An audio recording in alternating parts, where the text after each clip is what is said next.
Yung iba sa inyo guys, especially kung nasa sales kayo or freelancing, no, makakahanap kayo ng malaking kliyente, parang bagong kliyente, magkakaroon kayo ng pirmahan ng kontrata, and parang magiging simula yun ng bagong, at parang magiging mas maganda yung, kumbaga yung kontrata na yun, yung agreement nyo na yun, parang yun yung magiging start ng magandang panimula mo, no, dyan sa larangan mo, kung ano man yung ginagawa nyo mga kapiksi. So ipagpatuloy nyo yan guys.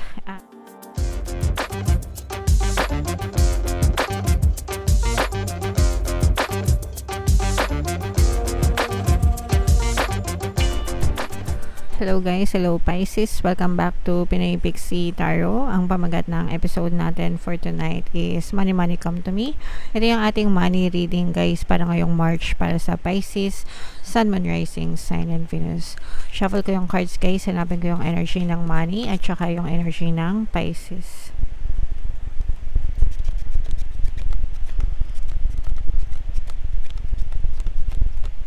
Ito yung energy ng money mga kapiksi. Ngayon naman hanapin natin yung energy ng Pisces. Ito guys. So Pisces, kayo ay na-represent ng Queen of Cups sa ating spread. Ito yung combination ng positive and negative energy mga kapiksi. General reading lang. Pwedeng mag-resonate, pwedeng hindi. So ito yung energy sa kaperahan guys, no? Pwedeng trabaho, pwedeng negosyo, salapi, investment. Pero yan yung titingnan natin para sa inyo. For some of you guys, parang medyo nagkakaroon ng konting kaguluhan, konting conflict kayo, no? Pwedeng sa trabaho ito, pwedeng sa trabaho or sa negosyo kung kayo ay may mga negosyo. Kung kayo ay may negosyo guys, tapos kayo ay may business partner, pwedeng nagkakaroon kayo ng konting conflict nitong kapartner mo sa trabaho. Medyo meron kayong hindi na pagkakasunduan, hindi siguro maayos yung inyong pag-uusap guys. Pero kailangan nyo lang mag-usap, no? Kailangan lang pag-usapan yan.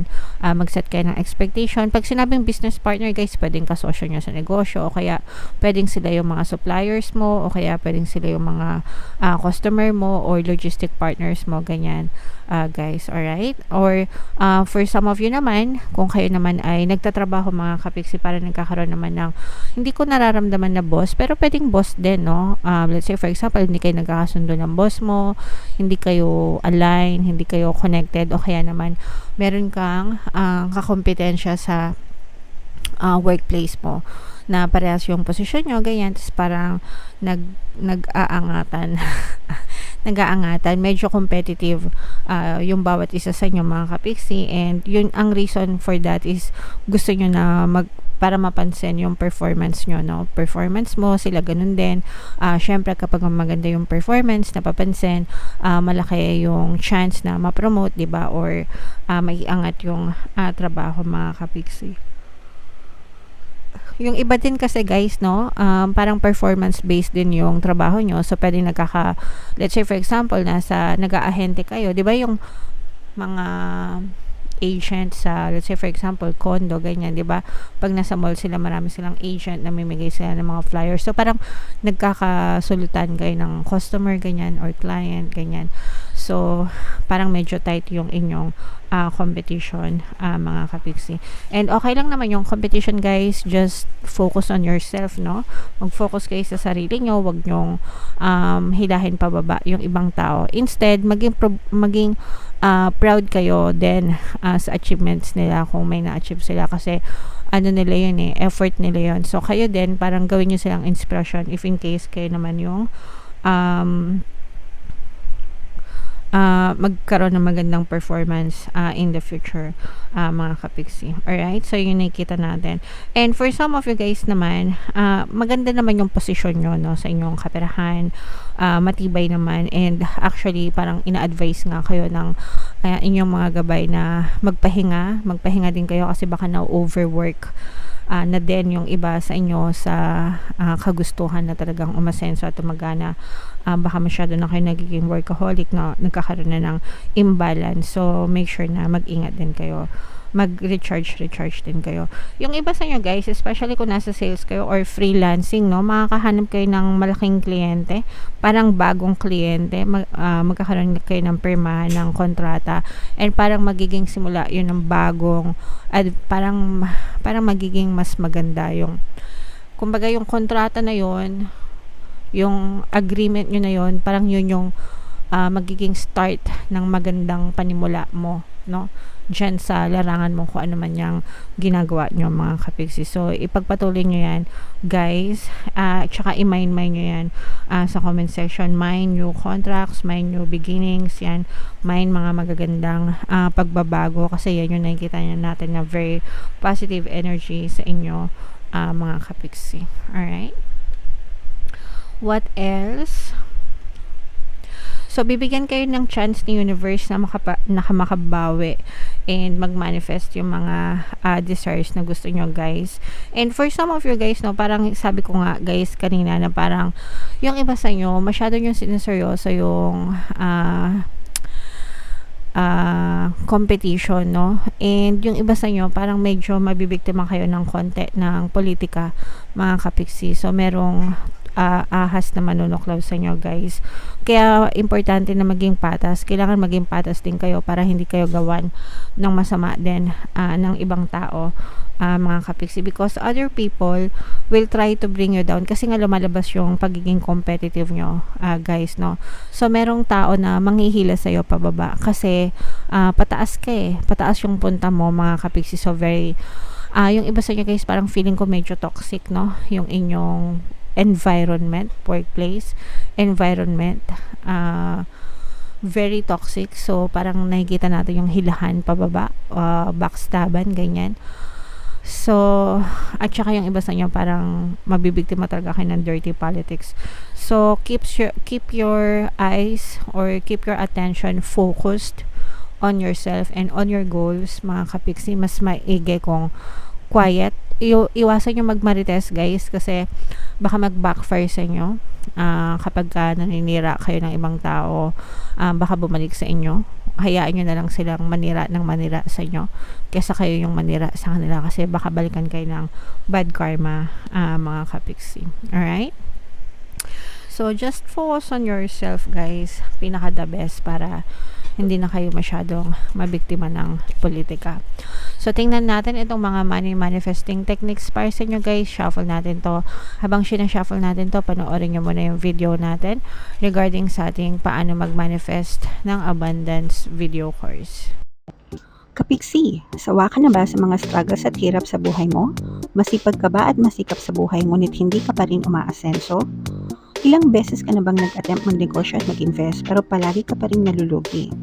Sa pagkakataon na ito ay maaaring may subconscious beliefs ka na nagiging balakid sa iyong pag-unlad at pagyaman. Introducing, paano mag-manifest ng abundance video course.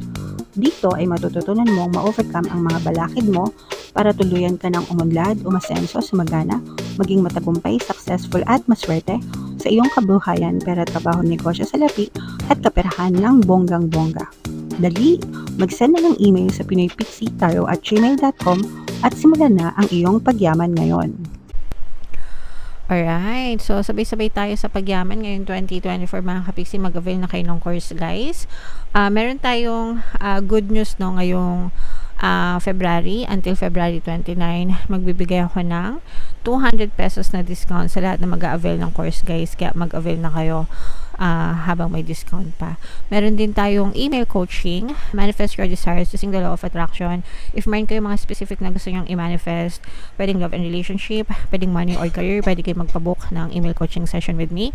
Mag-send lang kayo guys ng email sa pinoypixitaro@gmail.com. So, eto guys, we have wealth.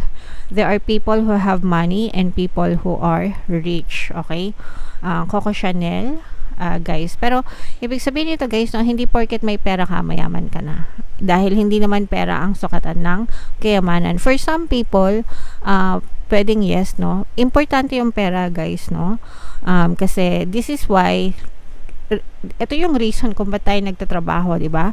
Kung bakit tayo naghahangad na kumita ng pera, kung ano-anong sideline yung pinapasok natin para kumita ng pera, because importante ang pera, guys. Importante yan para mabili natin yung mga pangangailangan natin sa buhay para mabuhay tayo. Okay? Kaya wag niyong sasabihin na hindi importante ang pera, because it's not true. Importante ang pera, mga kapiksi. Ang nagiging masama lang naman yung pera kapag nagiging ganid na, nagiging sugapa na yung ibang tao, and yung iba pinaiikot na yung mundo nila sa pera, mga kapiksi. Okay? Pero eto nga, there are people who have money and there are people who have rich. Yung iba, kahit na hindi sila ganun kadaming pera nila, they still feel rich kasi nakakatulog sila ng mahimbing, wala silang mga utang, they have more than enough, no, to sustain their needs. Kumbaga, kahit na, let's say for example, maliit lang yung sahod pero wala naman silang utang, wala silang mga masyadong bills na binabayaran, nakakatulog sila ng mahimbing kasi hindi sila hinahabol ng Bombay or 5-6 or mga loan sa bangko or loan sa bayarin sa mga kung ano-ano, 'di ba? So yun kumbaga feeling nila rich sila kasi they have more than enough, while others, no, yes, marami silang pera, yes, malaki yung sweldo nila, yes, malaki yung income nila, pero malaki din yung mga bayarin nila, marami silang bills, marami silang debts, utang, marami silang mga loan every month, 'di ba? Ang daming palabas na pera sa kanila. So even if marami silang pera, they still don't feel rich enough, guys, no. And meron din namang ibang tao na hindi talaga masatisfy bili dito, bili ganto, ganyan, to the point of waste na nasasayang din. Walang masama, guys, no, na bumili, pera nyo yan, capriccio nyo yan, no, bahala kayo kung saan nyo gustong dalhin yung mga kaperahan nyo. Gusto lang natin ipaalala na iba-iba tayo ng standard or preference pagdating sa kaperahan, pagdating sa kayamanan, pagdating sa kasaganaan. Okay? So, yeah. But at the end of the day, mga kapiksi, no, yes, money is important. Huwag na tayong magpaka-ipokrita, no. Kaya nga yung iba, 'di ba, nakikinig ng mga subliminals, yung iba talagang bumibili pa ng mga pampaswerte, mga duwende, mga lucky charms, 'di ba, para lang talaga maging maswerte and masagana, guys, no. But at the end of the day, kahit gaano kadami ng pera na dumadating sa inyo, kung hindi nyo naman siya pinapahalagahan, vina-value, at hinahayaan nyo na mawala lang ng ganun-ganon, you don't have a very good relationship with money, you still won't feel rich, mga kapiksi. Alright? Okay, so yeah. Jollibee lang, sapat na. Pag nakakain ako ng Jollibee, guys, feeling ko yaman-yaman ko na. Alright? So, mga ganon. Yung iba naman, gusto nila mga restaurant, buffet. Pagka sa ganon sila kumakain, feeling nila yaman-yaman nila. So, it's just a state of mind. Syempre, yung physical reality, diba, iba yung pinapakita. Pero, it's all about state of mind, state of being rich, mga kapiksi. I hope you get my point. Alright? Anyway, kung gusto nyo maging mayaman, guys, pwede kang mag-avail ng course ko, pwede kang makinig ng mga subliminals, and sabihin nyo lang yung mga affirmations for money na sinishare ko sa inyo. Money, money, come to me. Palagi akong may pera, palagi akong nagkakapera. I am the queen of abundance. I am the king of abundance. Alright? So, ito yung ating mga pampaswerte subliminal, guys, no, speaking. Pakinggan nyo para talagang sumagana kayo, and ito naman yung ating success stories ng paano mag-manifest ng abundance video course. Click here to subscribe, guys, and click here to join our membership program. Thank you for liking, sharing, and subscribing. See you again next time. I love you all, guys. Have a nice day. Bye-bye.